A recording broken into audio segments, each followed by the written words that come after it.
Ұлы отан соғысы қалай басталды? Майданға қанша адам кетті? Қазақстандықтар қай шайқастарға қатысты?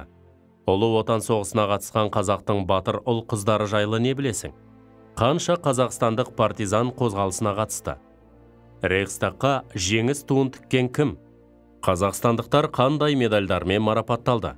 Осы сұрақтарға жауап іздейік. Ұлы отан соғысы қалай басталды? 1941 жылы 22 маусымда Гитлерлік Германия соғыс жарияламастан КСРО-ға тұтқиылдан шабуыл жасады. Олар өздері алдын ала құрған Барбаросса жоспары бойынша КСРО-ны 6-8 аптаға жуық қысқа мерзім ішінде жаулап алуды көздеді. Майданға қанша адам кетті? Қазақстаннан майданға 1.200.000-нан астам адам аттанды. Шешуші шайқастар кезіндегі қазақстандықтардың ерлігі және олардың соғысқа қосқан үлесі зор болды. Қазақстандықтар қай шайқастарға қатысты? Мыңдаған қазақстандық Ленинград түбінде ерлікпен шайқасты. Соның ішінде Балтық флотының Киров крейсерінде 156 қазақстандық жауынгерлік борышын орындады. Қазақстандықтардың жауынгерлік даңқы Мәскеу түбіндегі шайқаста шықты. Республикада генерал-майор Панфилов басқарған 316-шы атқыштар дивизиясына Мәскеуге апаратын негізгі өзекті жолдың бірі Волоколамскі тас жолын қорғау тапсырылды. Мұнда Бауыржан Момышұлы басқарған 1075-ші атқыштар полкі жау шабуылына ерлік пен тойтарыс берді.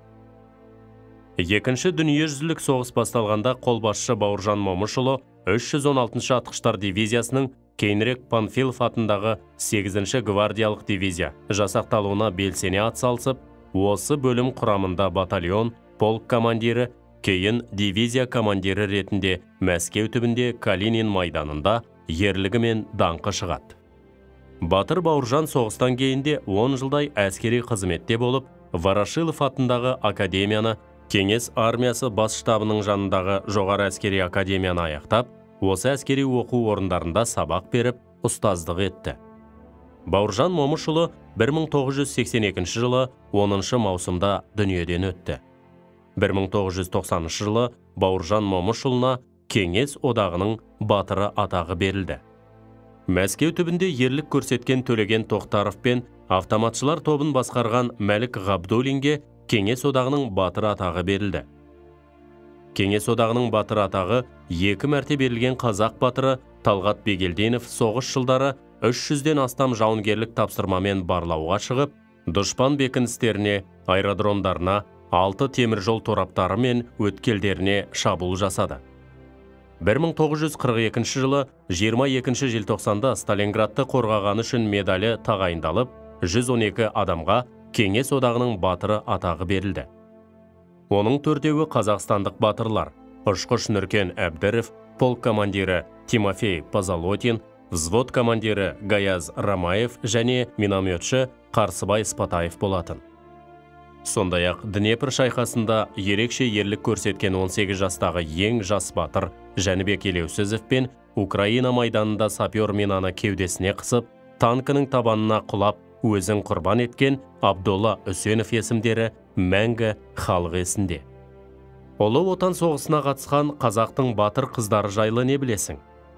Көптеген қазақстандық қыздар әскери наградалармен марапатталған.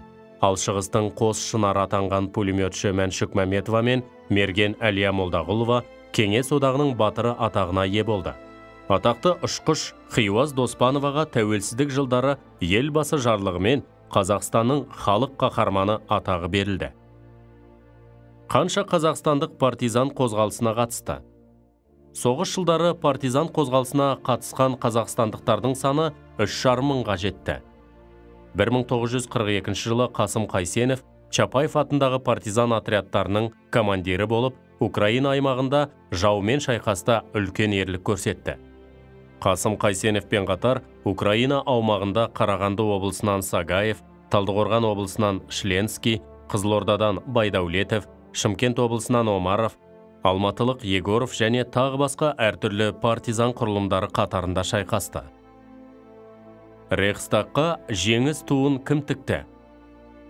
Рейхстагқа тікелей шабуыл жасап, оған жеңіс туын тіккендердің қатарында қазақстандық Рахымжан Қошқарбаев болды. Қазақстандықтар қандай медальдармен марапатталды? Әскери ерліктері үшін жүздеген мың қазақстандық ордендермен және медальдармен марапатталды. 497 қазақстандық Кеңес одағының батыры атанды. Бұл атақты 97 қазақ иеленді. Олардың ішінде қазақ қыздары Әлия Молдағұлова мен Мәншүк Мәметова бар.